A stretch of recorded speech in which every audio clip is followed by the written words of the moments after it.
Hello, you. Today we will play as the Eastern Roman Empire. What was that? Anyway, we will bring this country back to glory.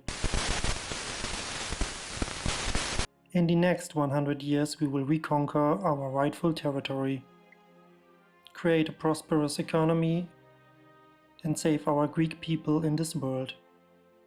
You may ask, why is this so difficult? The Eastern Roman Empire looks kinda strong, right? Well, let me explain. The Eastern Roman Empire, a brand new campaign. The Eastern Roman Empire looks strong at first glance. However, we are facing a lot of issues. At the time we are taking over, this empire is a shadow of its former glory. We have territory that is not integrated. We are losing a lot of ducats, mainly because our estates have some annoying privileges, like the consolidated corruption for the elites, for the clergy, for the burghers, and even for the common people. This reduces the maximum tax that we can tax the estates, and therefore we are making no money at all in our income, only the common people we can tax a little bit. To make things worse, we have high inflation, no buck in our bank, and also our first loan is already taken, so we are on the best path to bankruptcy. Our crown is in a poor state where we have below 25% crown power, which gives us a lot of debuffs.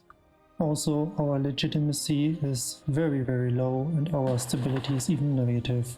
But that is not all, there are already disasters lurking on the horizon. Wait a second, what disasters are you talking about? You might think. There are no disasters at the top. That's right. Let's just wait a month and we will see the disasters. 1 month later we have those disasters.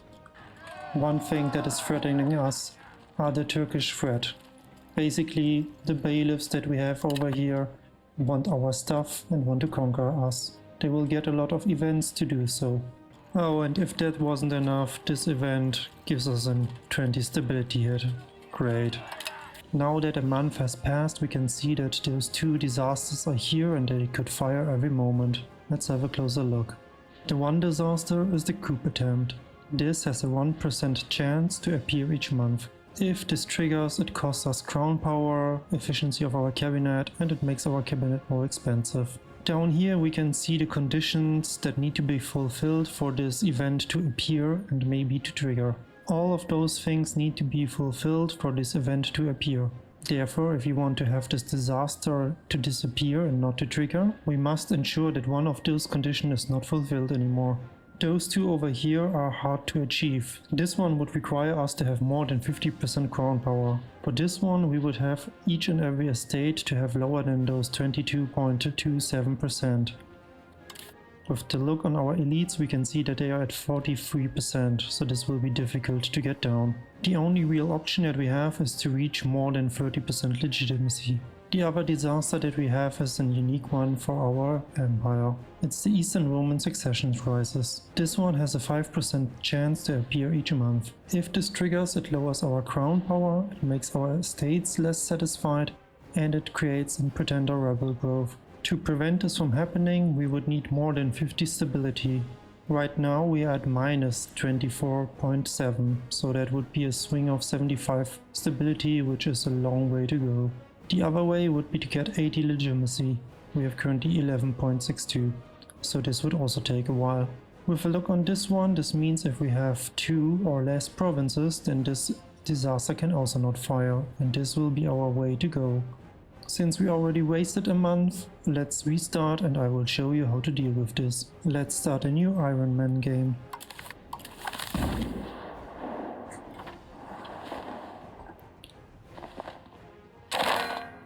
The Eastern Roman Empire, our paper tiger.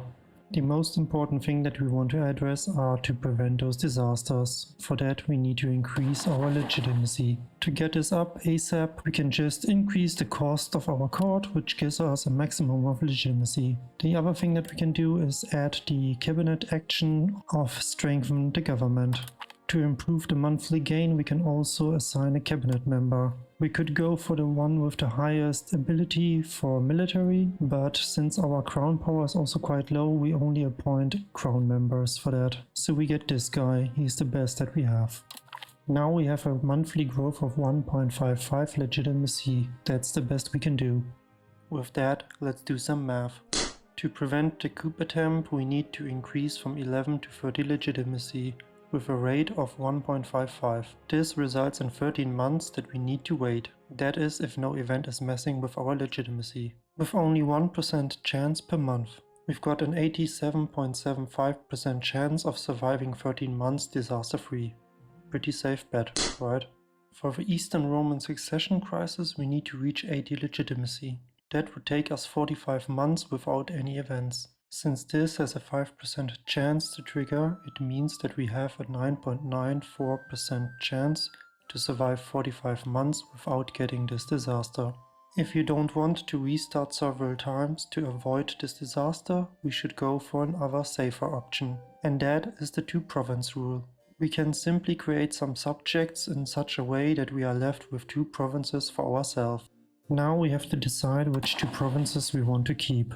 Obviously we are keeping our capital province. For the second province we could choose some RGOs that are valuable, like in this area the gold and gem mine. The problem with that is that we have here just poor control. I personally prefer a province with high control and high population. And in this case this would be this province, even if it's only 2 locations out of the potential 4. So let's create our subjects. Done. We are left with only those 2 provinces and a lot of subjects. We have in total 14 subjects, most of them are fiefdoms. With that being done, let's address our other starting moves. Normally we would set up our privileges for the estates, but everything here costs us just stability or legitimacy to change. And since we want to get up our legitimacy ASAP, we will not mess with this for now. For our cabinet members, we will assign 1 to stabilize the country, 1 to develop our capital province, and 1 to change society values towards innovative. At the moment we cannot assign any other cabinet member as we are broke. Therefore fixing our economy is the next step. We do the usual to reduce fort maintenance and army maintenance. This still leaves us with a huge deficit, and we will counteract this by pumping up the minting to the maximum. The rest of our income will come from our subjects after 1 month has ticked, and also the profits that we are making from trading are currently missing. Minting that much will increase our inflation further, but that is nothing to worry about for the moment, as we are not planning to build anything. Unfortunately we have more bad news. Our heir is 4 and he is an idiot. No, really, he is an idiot. As we plan to get more vassals, for the tech we just take the usual stuff like diplomatic capacity and the cost of purchasing food reduction. For our rivals we will just take people that we don't really care about, like Tunis, Morocco, England and Austria. The next thing that we want to address is the threat that is currently the Ottomans. To hurt them, we can embargo them. Right now they are in our market. And their capital has a market access of 69%, and the other important capital that they have has a market access of 97%. If we go in the economic action for the Ottomans, we can embargo them. This forces them to change market. And now they are in the Trebizond market and in the Kaffa market, giving them low access. Like in their capital now 13%, or in the other important location 17%. To optimize further, we can get rid of the camp followers, as they just cost us money and we don't need them. Also for the army we can assign our ruler, and for the navy our other crown member. This will help us with our crown power. We are finally all set to unpause the game. After the first month has passed, the rise of the Turks threat has occurred again, giving us our 20 stability hit. Hooray! At least we are only threatened by 1 disaster now. So we have this going for us. Regarding the Ottomans, they possess locations that are our core. Therefore, we need to create a casus belli on them so we can attack them. For that we need a spy network.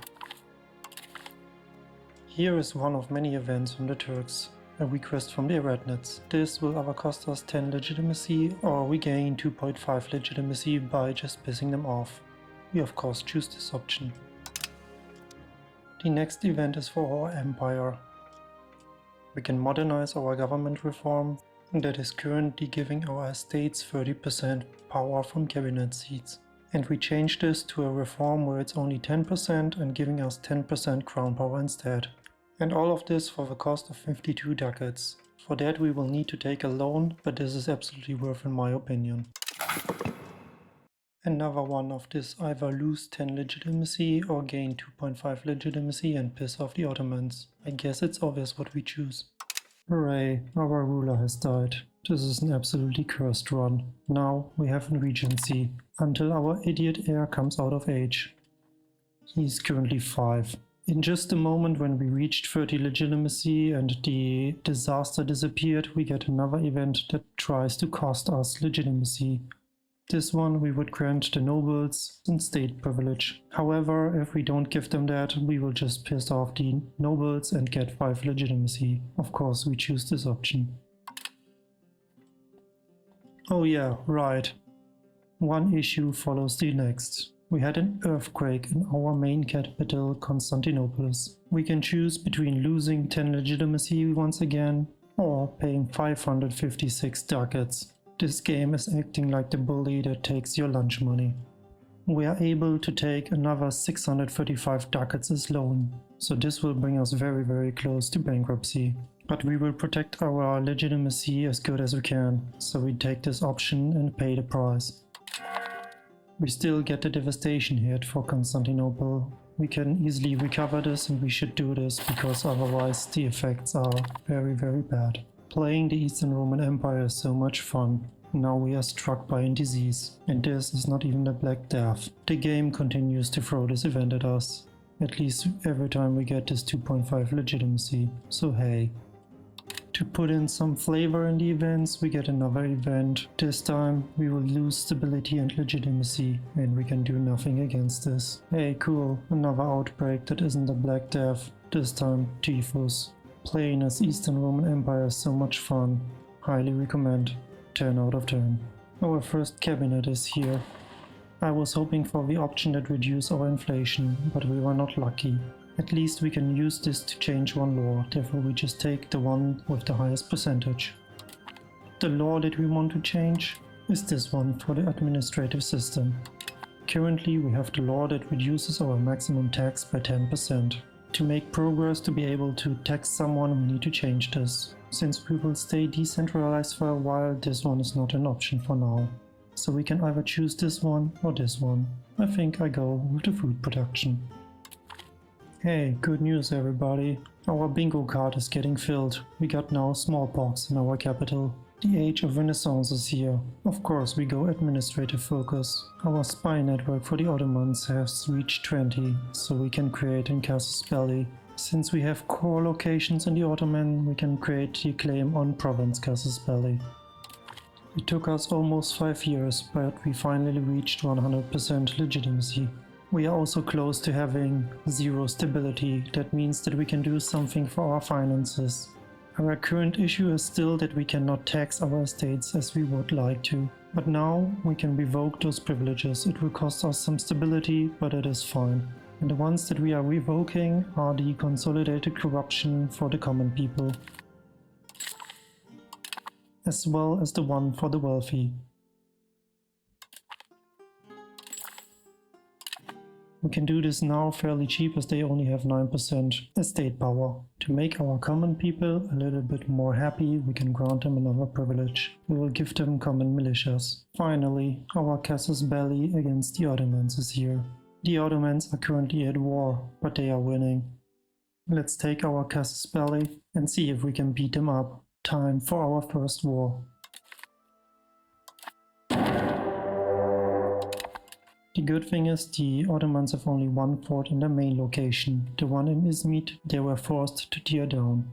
We were able to bait them here in the fight and they already lost the first 1,000 soldiers. Of course, another outbreak, why not? This time the influenza. The Ottomans have currently 5,400 soldiers on their side. The fun part is 5,000 of them went on this island and our navy is blocking now. They have to sit there and they are basically trapped. This should make the war very easy. Even better, they are trapped on the island and taking attrition. They are losing around 200 troops each month. I guess this is the easiest war against the Ottomans. The only thing that is still left to do for us is sieging down the fort in the main capital. Ah yes, the joy of the Eastern Roman Empire. Random stability hits. It took a while, but the fort was sieged. The war is over now. The remaining Ottoman army is still sitting on the island starving. Time for our peace treaties. The Kharijids are a vassal of the Ottomans. Therefore, in our peace treaty, we will take all the lands of the Ottomans. Those guys should then be automatically a vassal of ourselves. By the way, here is a neat little trick. You see how much antagonism we will get for this peace treaty. If you change one diplomat to diplomatic endeavors, you will have the diplomatic reputation. Taking the same peace deal lowers our antagonism a little bit, but no one really cares about us taking over the entire Ottomans. In addition to taking their provinces, we will humiliate them and taking all their money. If we do this first, we can then still take all the provinces. This will be our peace treaty with the Ottomans. And there it is, we won our first war. We also take over those guys as vassals. Since we had some cores, some of the territory that we took is already cored. Other things are conquered. We will only integrate this one province ourselves, the rest we will give to vassals. Integrate this territory for us. As we are in a regency, we can only create vassals and no fiefdoms for now. We've done it, we can repay our last loan. We were able to mint our debt away. We also reached 100 legitimacy. We got rid of the Turks, so our next goal is to get our economy back up and running and reduce this high amount of inflation that we accumulated. The next step is to deal with our freshly conquered territory. We are now controlling more provinces. 4 in total. We are no longer bound to the 2-province issue because we have over 80 legitimacy. For our vassals, they are currently Turkish and Sunni. That is something we cannot allow. Checking the culture map mode, we can see that for those guys, there are mainly Greeks, so we don't want them to convert those people to Turkish. Same for this vassal over here. The other vassal over here is predominantly Turkish, so we will force those guys to change culture to Greek. This will make them temporarily disloyal. Those guys over here, we will also enforce our culture.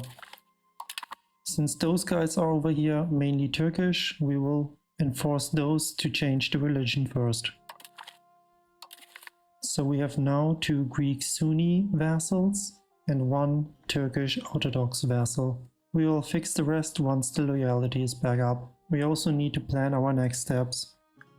As we still hold some cores down the coastline, we will continue conquering. For that we will create new casus belli on those guys and on those guys as soon as we have the diplomat. I guess we can call it bingo. The Black Death has spawned. The Black Death has reached our territory. Another 7 stability hit. Of course, it started in Constantinople. It haven't even barely spread yet, but it reached us first. Now that the Black Death is really hitting our territory, we can do some countermeasurements. One thing that we will do is surrogate the infected. To get some stability back, we will also present scapegoats. Normally you would also move the court into hiding, but in our case we will just hope and pray that our incompetent heir will die. Great, our regency is over. Our heir has come out of age. These are his stats. We are now getting ruled by an absolute idiot. I thought this was a video game, not real life. Just 1 month later he basically immediately died. He died of a disease. What a tragedy. Wait, who is now the heir? Oh, it's his 11-year-old brother, who is actually intelligent. I can't believe what luck we had. The Black Death is slowly leaving our country. We have about 267k death in our country alone. This is about a third of our population. The Black Death is now moving into Central Europe. We have something else to address. In the meantime, I was monitoring our surroundings. And for this country over here, they have currently no allies, but the Caramanders down here have a casus belli against them. So I want to be quicker than them and conquer them for myself before they do it. Unfortunately, we don't have any casus belli, and I don't want to attack without an casus belli. But we have an open parliament. I was keeping this around just in case we need an emergency CB. So again, we just pick whatever is the highest number. With that, we can fabricate a casus belli against AIDS.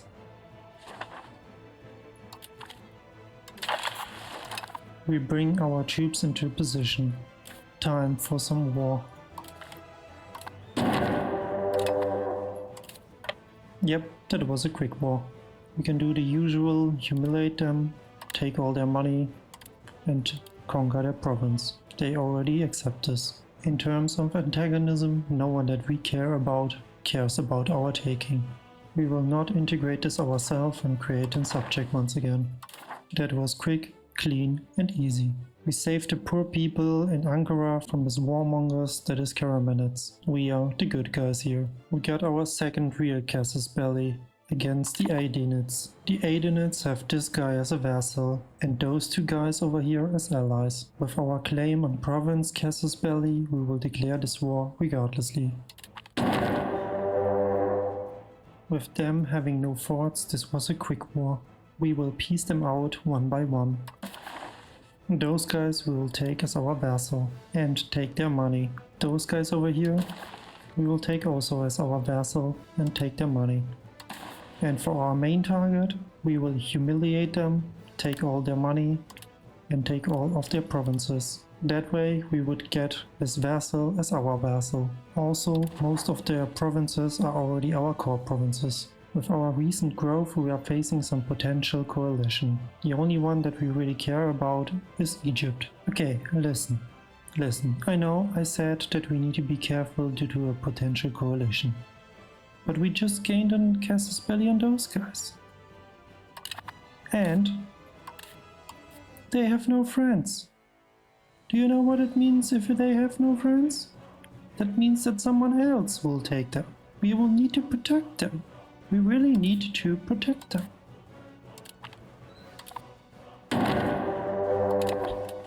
Them having again no forts made this a very quick war. We will take their province instead of making them a vassal. The reason for that is because half of their territory is already our core, the other half is not. But the main culture down here is Greek. If we would take them as a vassal, this would mean that they will convert everything to Turkish and to Catholicism. And this is not what we want. If we do the usual humiliate, take their money and their provinces, no one really cares about this. And now we can create new vassals. This new vassal has at least the Greek culture. The only thing that we need to change is the religion. Our empire has grown further, and the people down here are rescued. They don't have to fear those warmongers to the east. Our new heir has come out of age. This time he has way better stats. Let's hope he will survive longer than his older brother. Our only ally, the Trebizond Empire, is calling us into an offensive war against those guys. At some point I would like to conquer them myself. If we decline this, we lose our only ally. I guess having one ally is better than nothing, so we will accept it. However, we are setting our subjects to be passive, and the only thing that we are helping them is we are sending our thoughts and prayers. The war is over and they have fully annexed them. Speaking of things that are annoying, do you also think that it's super annoying to deal with pirates early game when you don't have any technology? Man, I hate those pirates. Our antagonism is getting better. The number of potential countries that can join the coalition is shrinking. Two of those guys and those guys are already our vassal. Those guys and those guys could be our vassal. Since we don't really have a good way of creating a CB against them, we can use the parliament CB.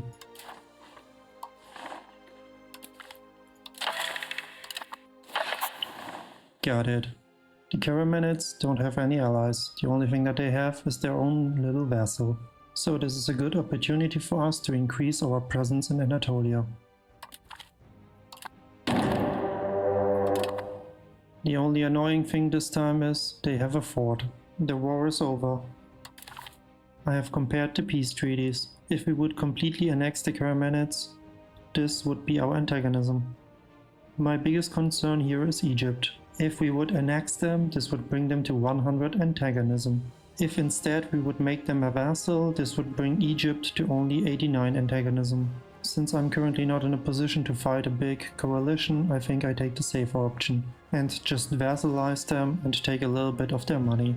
The fun part is, their vassal stays their vassal, and since they are now our vassal, this is the vassal of our vassal, so we have basically also control over them. And this is our new potential coalition. I guess time will heal all of their bitterness. The only thing that I forgot is that because they are a vassal of our vassal now, we cannot change their religion or their culture.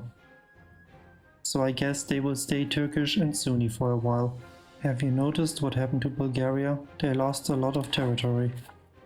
Wallachia took some of their territory, as well as Hungary, in form of a vassal. Those poor Bulgarians don't have it easy. We really should help them and protect them, because they have also no allies at all. Bulgaria, you are being rescued. Stop resisting.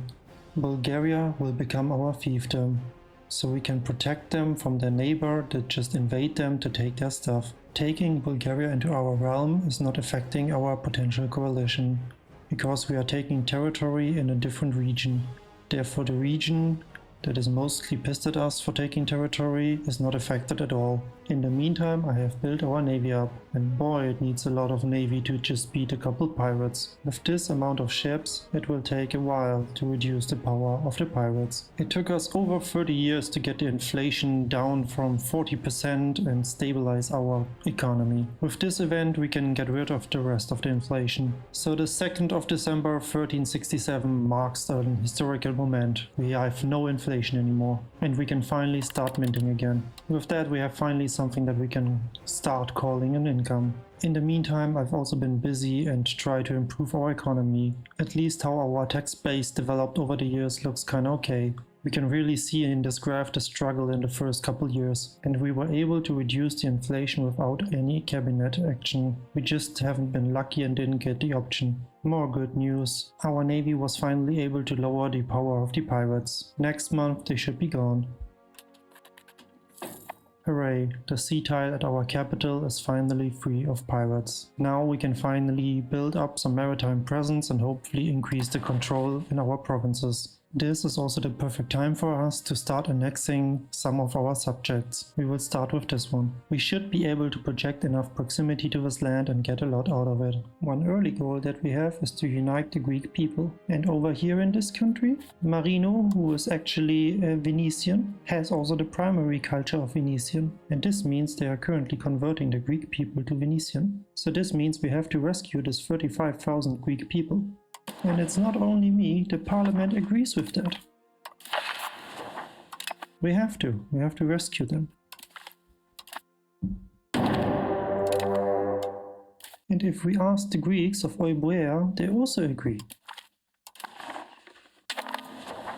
One thing that I often forget to change is the employment system. Here I prefer the infrastructure than most profitable. We have not changed this from the beginning because it cost us 10 stability, and in the beginning we just wanted to pump up our stability as soon as possible. We have annexed our first subject. It was this one here. The next one we would like to annex is this one here, because they hold a gold and a gem province. We got a bit of situation going on here. The Order of the Knights is converting the Greeks to Frisian. Also, they are currently a subject of Venice. And Venice has lost their allies. We need to rescue the Greek people once again.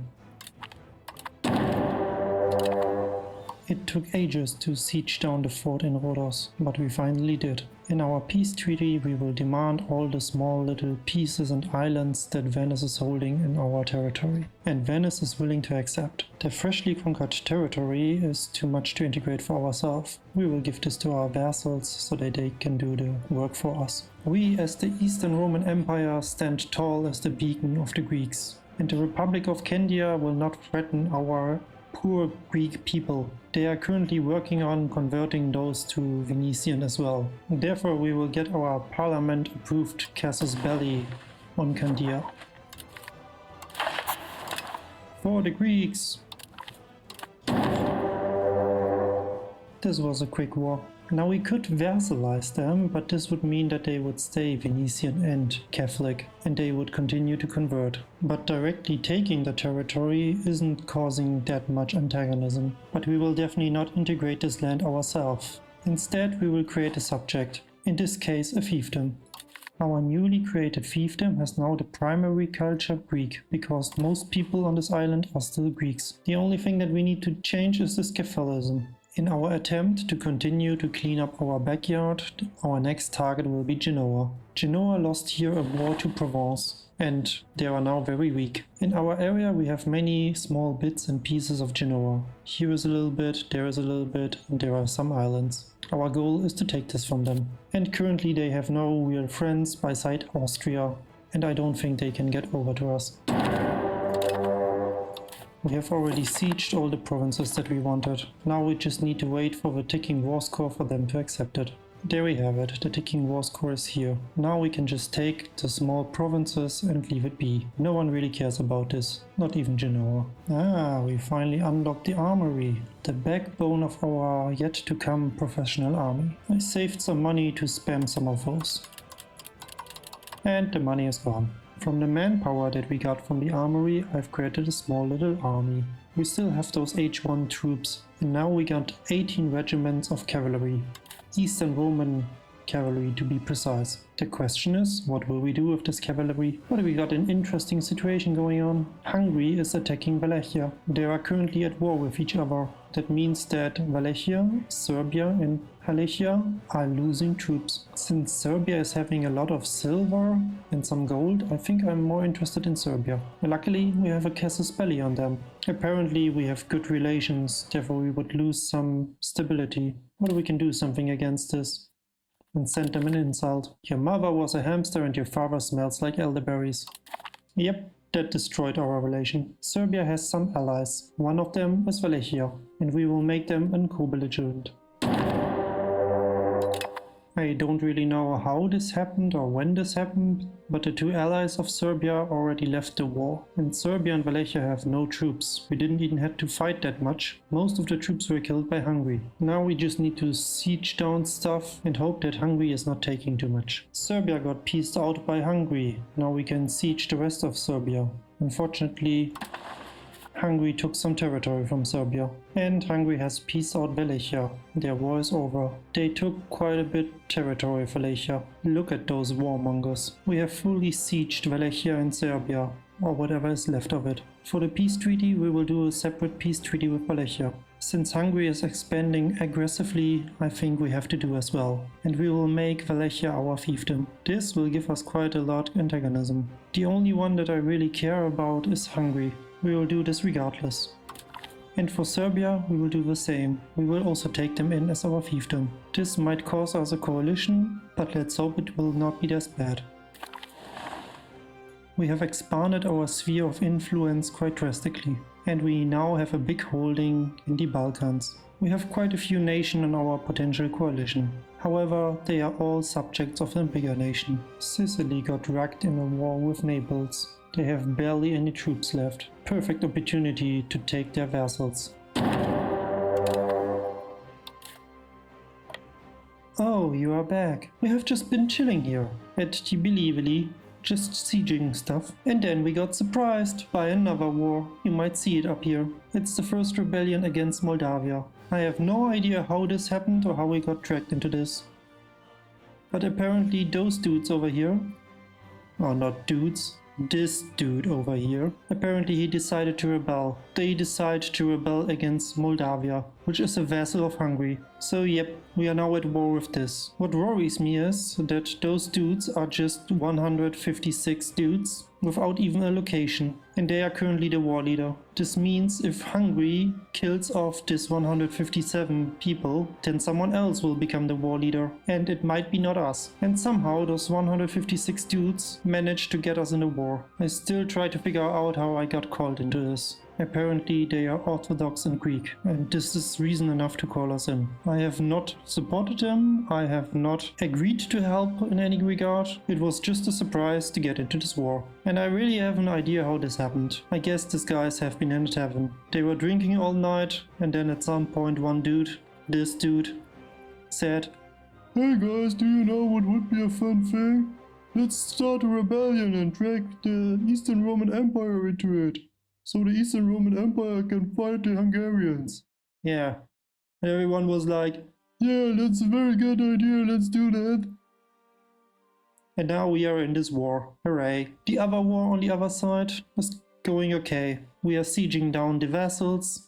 And I was even thinking of maybe invading Sicily and get a foothold in here. But I guess I don't want to send my army over to an island while we have to fight Hungary. So the main goal is now to end this siege here quickly, grab whatever we can, hopefully end this war soon, and then focus our attention on Hungary. Because I have to fear, since the war goal is to liberate Moldavia, it means we need to occupy Moldavia. And Moldavia is this place. If we don't do this fast enough, and if they die, and for example we become the war leader, then I hope that Moldavia is not getting the annexed revolta button, because then they would completely annex us. This would be the worst case scenario. Let's try to prevent this. And what really would help here is if this siege would be finished. Nope, still no luck. Nope.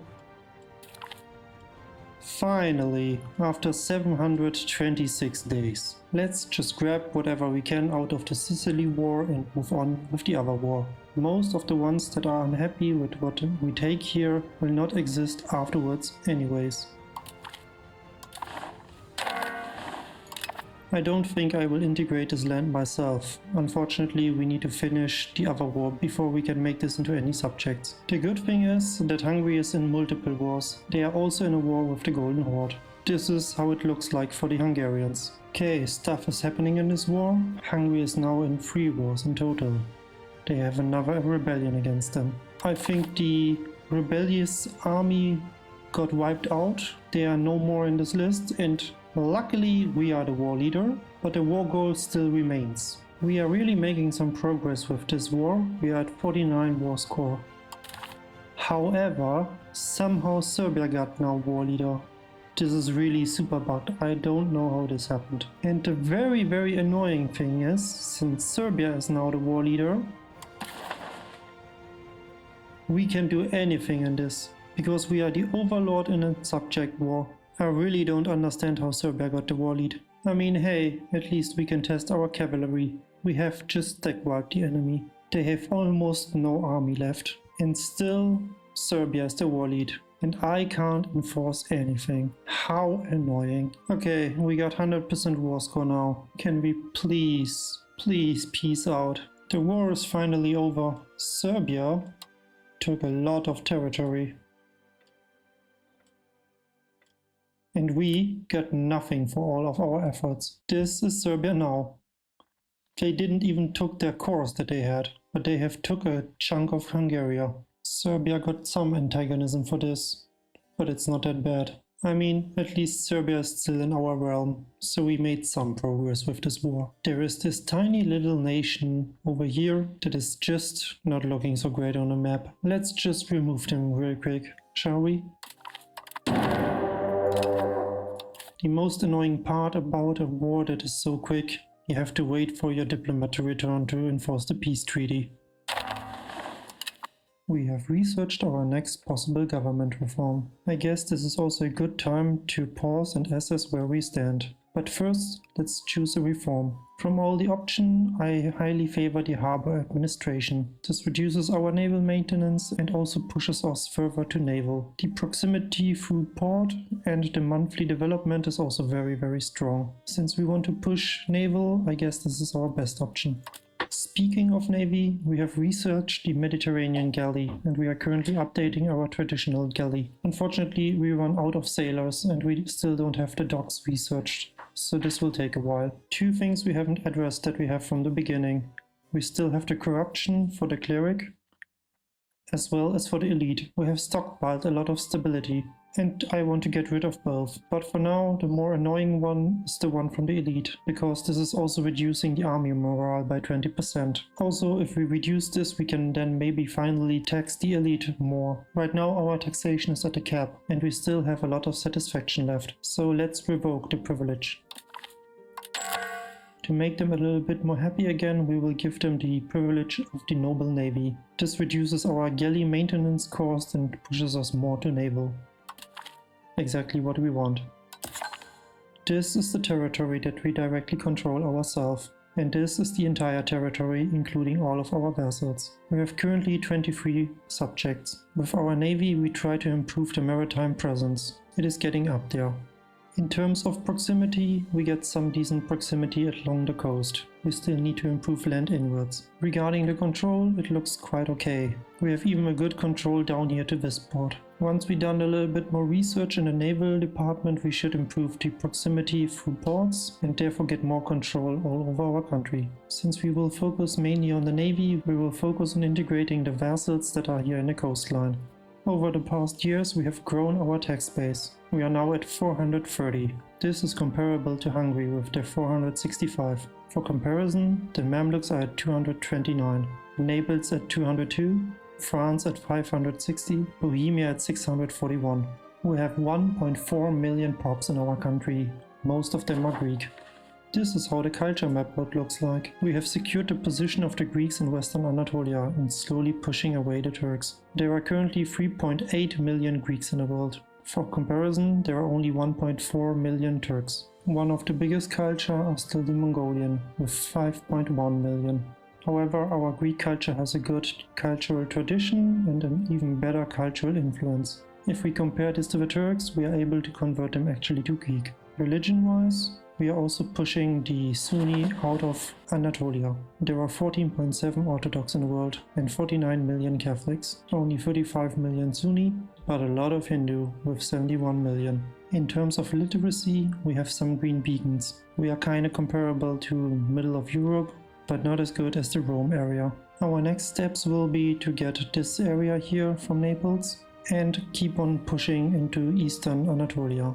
For that we have to face the Mamluks, and they have a big army size. If we want to fight the Eretnids, we have to fight the Hord. Each of them isn't that strong, but there are many of them. So this remains a challenge for us. Regarding the Rise of the Turks event, there is only one last remaining independent country left. It's this one. They are absolutely no threat to us. I'm not sure what this event tries to tell me. The dream have been achieved. Which dream? Was this your dream, Turks? By the way, why is my vassal having a rebellion? And I cannot help with it. Great. Let's have a look what the rest of the world is doing. I think the Mamluks are expanding a little bit in this direction. The Horde is mainly static, the Timurids haven't got this far. The Golden Horde is still around, having some minor issues. Kiev is strong as always. Muscovy is there. That's unusual for my games, typically they disappear quite fast. Poland took some land from Bohemia, which is interesting. Bohemia is eating a little bit of the HRE. France and England have completely eaten the lowlands. Naples is expanding a little bit. The Iberian Peninsula looks kinda normal. The trading republics, Venice and Genoa are gone. They really need a buff. Oh, and I just noticed, Croatia exploded. Yep, this is the world in 1400. Scotland is gone. And what is this? The Isles have spawned. Interesting, they're a Norse culture. And it's constantly checking about our market and the supply. Right now, masonry is kinda low and the price could be cheaper. This would make our buildings cheaper. So let's build some mason. This should help. It is time for the next war. This time we will fight the Eretnids. Unfortunately they are a subject of the Horde, so we have to fight all of this. For that we have created a casus belli. The religious war casus belli. Oh, I just noticed. It highlights the war target province here. That's neat. Our army consists of 48 cavalry regiments. Heavy cavalry to be precise. We are the Hordes now. We also have some cannons to deal with the forts. The strategy will be to use the cannons together with the levies to siege down the forts, while our cavalry is killing the enemy army. Okay, Eretnids and the Gelarids Horde, you had it too good for too long. You have been terrorizing this land for way too long. It's time for war. Also, we are allied with Georgia, so this will be our war. There are a lot of subjects on each side. We can raise up to 25,000 levies. Fun thing, Georgia was a subject of one of the hordes. We allied them anyway and called them into our war. This broke them automatically free from the horde, and the independence movement that we supported is disbanded. I'm not sure if this is intended, Paradox. We are progressing slowly in this war as the enemy has some fortifications that we need to siege down. Most of the enemy army is over here in Georgia trying to siege something and it's taking him forever. Georgia is a territory that is hard to siege. We have also killed almost 28,000 enemies, while we lost only 14,500, and I think most of them are from our vassals. We have fully occupied the Eretnets. Unfortunately, making them our vassal is too expensive, so I guess we have to take them into wars, and we will try to enforce this peace deal. The enemy is not completely convinced. I guess we have to convince them a little bit more. 4,200 of our best cavalry versus 9,100 enemies.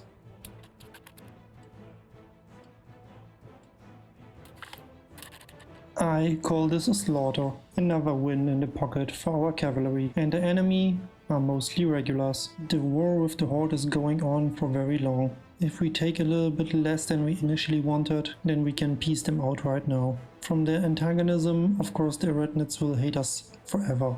But for the rest, those are mainly the miners from the Horde. And the antagonism that we get for Egypt is okay. So let's just peace out and take this territory. At least we got the capital city of the Eretnets. Our empire grew by those two vassals here. It is time to mess with the laws. We want to change the mining war.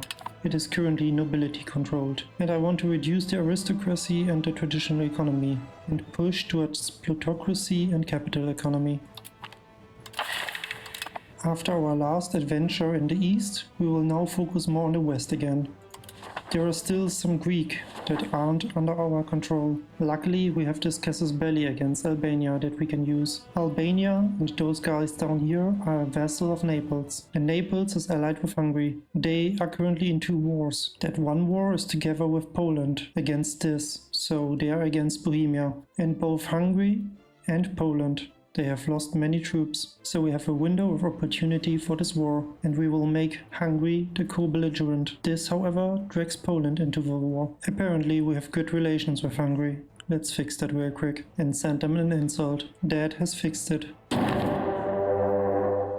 We are now at war with this. We just stack wiped the rest of the Hungarian army. The war against Hungary looks good on the front. We already fully occupied Albania and the parts that we want down here. After we just stack wiped the army of Hungary, that was enough for them to accept our peace deal. We want to take this vassal, and this vassal that they have is our fiefdoms. This is costing us already 87 war score. The antagonism that we get for Hungary is okay.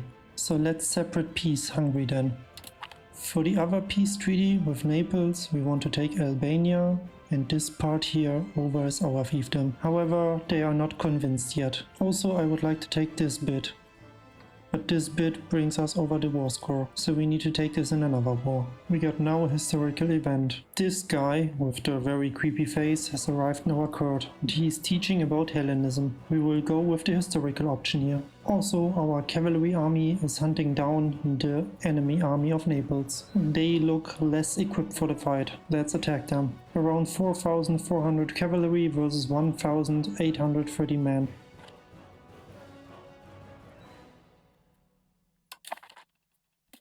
That was decisive. We have beaten their army once again. Naples has still some army left, but they already lost 35,000 men, while we only lost 7,000. We also invaded the southern part of Italy. Surprisingly enough, Naples is now ready for peace talks. We can't really take much in addition, because it's directly over the 100 war score cost. So we just take those two vassals, and some money of course. Against Hungary we don't really get any additional antagonism. They just don't care about this territory, but we do. Georgia is the second time calling us into a war with Nogai. The issue is that no one of us has a border with Nogai, so most of the time we are just standing around, nothing happens, and after a couple years Georgia is just giving a white peace. Sure, I help with that. But our main focus is to evacuate our guys from Italy before they starve to death. We did it! We saved our army from starvation. The event chain with this dude continues. He is still around and more open about his faith in Hellenism. We could either banish him, execute him, or just allow him to continue. I do the last one. Oh, and we researched the dock. I've got some money in the bank for this and was waiting on a dock, so let's mass build the docks. I guess this is building a dock in every location that we can. This should help with our sailors, that we are currently very drastically lacking. We are still in this war from Georgia. Just like I said, nothing is really happening here. Anyway, about the Trebizond Empire, we somehow lost the alliance. I don't really know when this happened. I didn't pay attention. Anyhow, our parliament is sending us on a mission. Let's try to integrate them in our empire.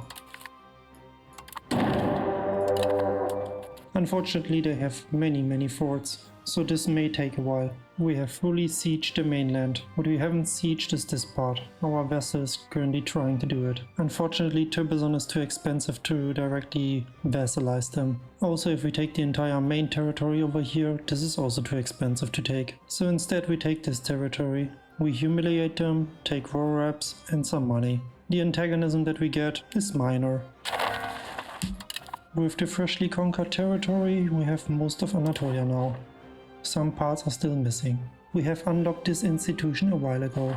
Since we researched the dock, we can just queue up all of those technologies. They go rather quick and they are all good. We did it! We united all the Greeks.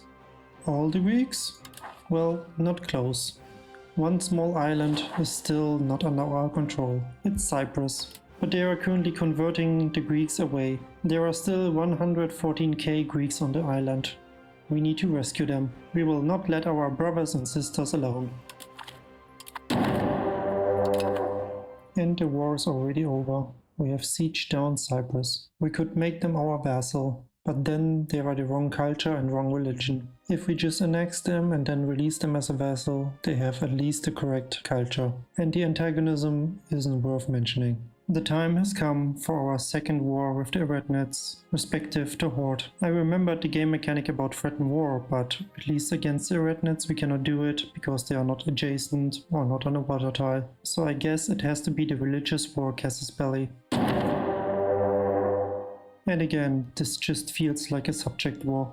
This time we can raise up to 34,000 levies. The Horde is giving us tough battles and our cavalry gets some beating, but we have plenty of manpower, so we will be fine. They lost already 37,000 troops and are down to 11,000, but we are outnumbering them a lot. Okay, we have sieged down this area here. Our biggest issue right now is actually the food situation. It is hard to supply the troops down here with food, and we lose most of our men due to attrition and starvation. The Horde is down to 5,900 and they lost over 40,000. We also lost quite many troops, but it is mainly our vassals that just run into stupid fights. If we want to take all the land from the Eretnids, it's 69 war score. Taking them as a vassal is 62 war score. I'm not sure why this is cheaper. We could take some of the smaller guys as vassals, but actually I want this guy as a vassal. But both of them is a little bit over the 100 war score. And since I cannot have those two as vassals, I don't want the Eretnids as vassal anyway. They really hate my guts and it will take a long time for this to disappear. So we are better off taking the land directly. They are willing to give me this, so I guess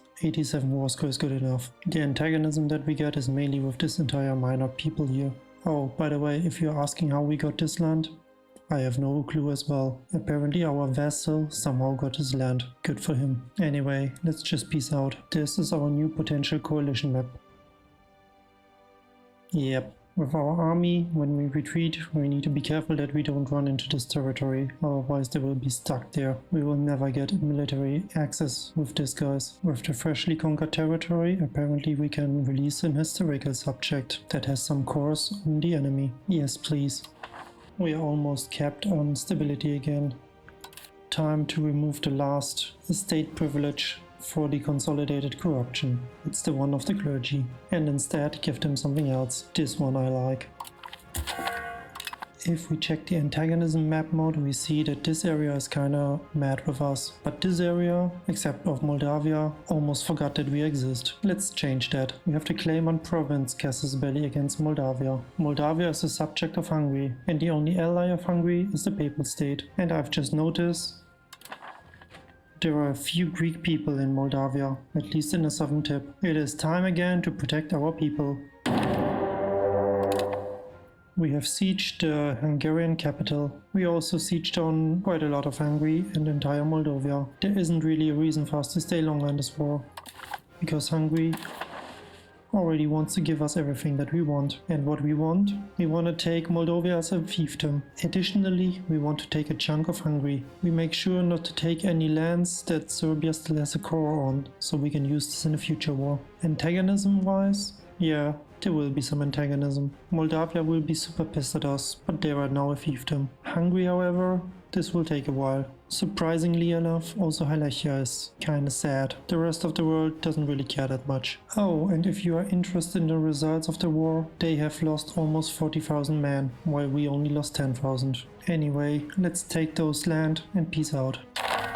Our controlled territory has grown. We will release this conquered land as an historical subject again, this time the Duchy of Transylvania, because they have some great cores over Hungary. When we have a look on our antagonism map mode, we can see that we have no antagonism with Naples. We've already expanded in the east, we expanded to the north. We also have an expansion vector over Italy, so let's have a war with Naples. They have a lot of levies and some regulars, but they don't really have that much manpower compared to us. And their allies are crap. I wanted to show you the threat and war mechanic.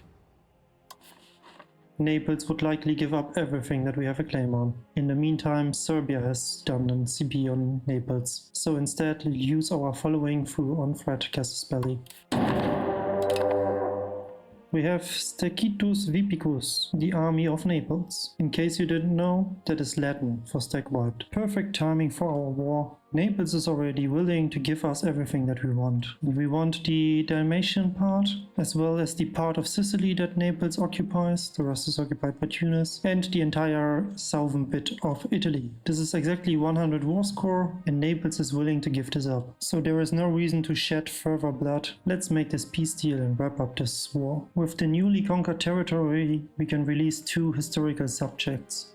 One is Sicily, so we get a Casus Belli on Tunis in the future, and one is the Republic of Venice, so we get a Casus Belli on those guys over here. Of course we will release both. And this was a good timing to wrap up the war, because over here is the age of discovery, so we reach the end of this episode. In the last 100 years we have turned around this crumbling empire into this. We dominate the region and strengthen not only our foothold on the western Anatolia part, but almost the entire Anatolia part, in the Balkans and the southern part of Italy. We have pushed back the Sunni from Anatolia and made this almost entire Orthodox, and we are slowly but surely converting all of Greece and the Balkan area also into Orthodox. We have saved the Greeks. All Greeks are under our control or under the control of our subjects. We have currently 32 subjects, and we are pushing the Turks away from Anatolia. Also, we are slowly starting to convert the Bulgarians as well as the Wallachian. In our nation we have a population of 99.99% Greeks. In the entire world there are 5.09 million Greeks. For comparison, there is only 1.59 million Turks. Egypt, for example, only has 3.6 million Lower Egyptian. And to compare ourselves to the Mongolian, there is 6.5 million Mongols in the world. At the end of the Age of Renaissance we have 928 cultural influence, and this is helping us a lot to convert into our culture. We have more cultural influence than cultural tradition. The 616 cultural tradition we don't really need, because every Greek that is there on the planet is under our control. We have reached a good control in our main area, and overall in our entire country we have a decent control, with of course the focus around the sea area. In the region that matter we have 80 control or up to 100 control. But it is something that we definitely need to address in the future. Proximity wise, we can project a lot of proximity, even far away from our capital, like down here. In this location we even reach 83.56% proximity, and this is due to our maritime presence. Most of the important sea tides are over 80, and the only reason why this is so low is because we needed our navy over here for the war. Once the navy is back on patrol duty, this should increase again. This is the current market situation. Our market has a value of 2,800. This is more than Lübeck has, more than Pest, Venice, Nuremberg or Köln. We are only a little bit behind the Praga market, or the Paris market. We are quite close. Our market is quite big. Next time we need to address this. From an economy that was on the edge of bankruptcy, we turned around this country and reached a tax base of 812 right now. We surely had a peak of almost 900. So we have increased our economy by over 3,000%. Let's have a look what the rest of the world is doing. The Mamluks haven't done that much. The Timurids is still over here. The Golden Horde looks kinda ill. Muscovy is still around. Kiev is strong as always. Lithuania is just a shadow of itself. And the Teutonic Order is doing surprisingly well. Denmark has expanded in the northern part of the HRE. Bohemia is eating its way through the HRE. France is doing the same. Apparently France has taken some chunks from England in the lowlands. England has formed the Great Britain and has full control over his own island and is taking over the control over Ireland. France has consolidated its territory and the Iberian Peninsula looks very stable for some reason. Castile has expanded a little bit over the Pass of Gibraltar. Morocco and Tunis are together dominating this part of Africa. So yeah, this is the world of 1437 as well as we know it. Let me know if you are interested in a part 2 where we play the next 100 years in the Age of Discovery. And also let me know if you would like me to focus on something else that I show you in this campaign. Okay, bye.